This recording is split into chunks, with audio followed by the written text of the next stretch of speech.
Okay, so I'm just doing an inspection of a cellulose fibre insulation job, and you can see over in the corner there that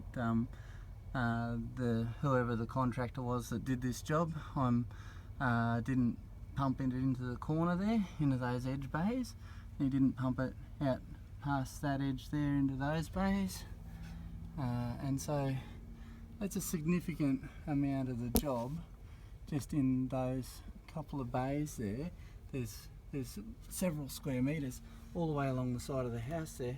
Now that's the exhaust fan that they've done, and you can see here that